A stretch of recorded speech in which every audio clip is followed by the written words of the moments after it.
day, more than 100 people die from an opioid overdose. But today, the first federal trial in the opioid crisis was supposed to start, but instead, 4 drug companies in 2 Ohio counties agreed to a multi-million-dollar settlement. WMAR 2 News' Erin McPherson talked with a Perry Hall mother whose son died from an overdose, and now she's dedicated her life to helping others. So, Erin, how does she feel about the settlement? What was her reaction? Toni Torsch wasn't surprised at all. She tells me the money is great to help people in need, but believes the families who were ready to testify deserve to tell their stories. These families were all just numbers to them. Toni Torsch is just one mother who lost a child to the opioid epidemic. Her son Daniel overdosed when he was 24 years old. Still, 9 years later, and I still can feel that.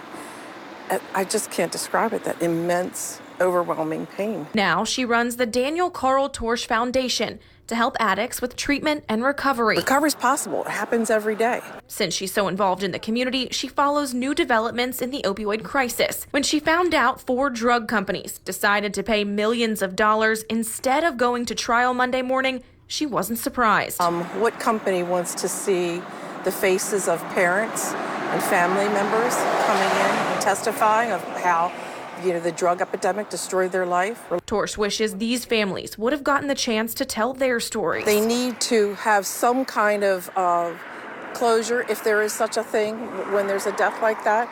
For the families that are still struggling, they're still struggling. They're in chaos. And they need to be able to say to the people that really they started all of this, and they did it through lies and deceit.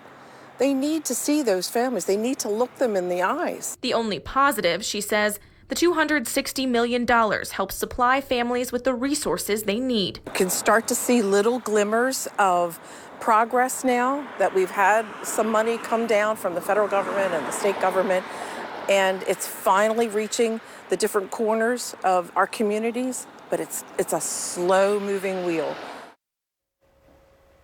This case is the first of more than 2,700 across the country, a few from right here in Maryland. Torsch says she hopes these cases will continue to move forward.